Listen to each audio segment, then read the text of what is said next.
Hi നമസ്കാരം, നിങ്ങളെ സ്വന്തം ആളിയെ വീണ്ടും വന്നിട്ടുണ്ട്.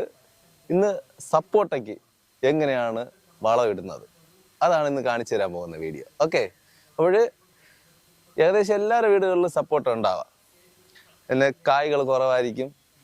സപ്പോട്ടയിൽ കൂടുതൽ പൂക്കൾ വരാനും കായ്കൾ വരാനും എന്തൊക്കെ വളം ചെയ്യണമെന്നാണ് ഇന്ന് നിങ്ങളുടെ സ്വന്തം അളിയൻ പറഞ്ഞു തരാൻ പോകുന്നത്. പിന്നെ പറ്റിയ ആ ചാനൽ ഒന്ന് സപ്പോർട്ട് ചെയ്യുക, സബ്സ്ക്രൈബ് ചെയ്യുക, ലൈക്ക് ചെയ്യുക, കമൻറ്റ് ചെയ്യുക. ഫസ്റ്റ് ഇതിൻ്റെ ചുവടിലുള്ള കളകൾ കംപ്ലീറ്റ് മാറ്റണം.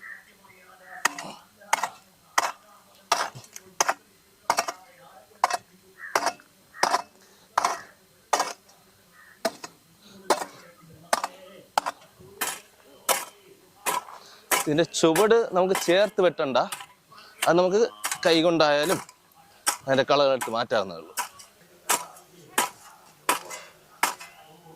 അങ്ങനെ നിങ്ങൾ അറിയേ ഏകദേശം കളകളൊക്കെ മാറ്റിയിട്ടുണ്ട്.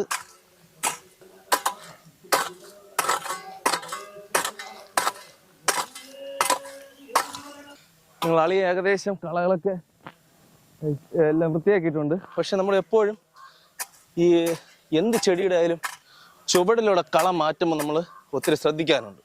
ഇതാണ്ടോ, ചുവടിലെ കളകൾ നീക്കം ചെയ്യുമ്പോൾ സപ്പോർട്ടയിൽ മൺവെട്ടി തട്ടാൻ ചാൻസ് ഉണ്ട്. അതുകൊണ്ട് അളി എപ്പോഴും ചെയ്യുന്നതെന്ന് പറയുമ്പോൾ ചുവടിലെ ഇങ്ങനെ കൈകൊണ്ട് പിഴുത് മാറ്റാനുള്ള പതിവ്.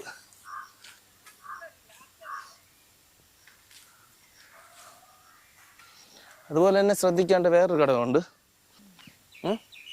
കണ്ടോ, അത് റെക്കോർഡ് ചെയ്ത് അളിയെ നിങ്ങളുടെ അടുത്തൊരു പ്രത്യേക ഒരു കാര്യം ഓർമ്മപ്പെടുത്തുകയാണ്. അതായത് നമ്മൾ ഇതുപോലെ ഓരോ പ്ലാന്റൊക്കെ നടുമ്പോൾ ഈ പ്ലാന്റിനെ കാട്ടി ശക്തിയോടുകൂടെ വളർന്നു വരുന്നതാണ് ഈ ബഡ്ഡുട്ട് അല്ലെങ്കിൽ നമ്മൾ ഗ്രാഫ്റ്റ് ചെയ്തതിന് താഴെ നിന്ന് വരുന്ന മുളകൾ. അപ്പോൾ നമ്മൾ എപ്പോഴും ആ മുളകളെ നമ്മൾ ഒഴിവാക്കണം. ഒഴിവാക്കിയില്ല എന്നുണ്ടെങ്കിൽ നമ്മുടെ ഈ ചെടിയെക്കാട്ടിയും വലിപ്പത്തിൽ ഈ തൈകൾ വരികയും നമുക്ക് കായ്കളൊക്കെ കുറയും. പിന്നെ അത് പിന്നെ എന്തെങ്കിലുമൊക്കെ കായ്ക്കുള്ളൂ. അതുകൊണ്ട് ഉറപ്പായിട്ട് നമ്മൾ ഈ ബഡിന്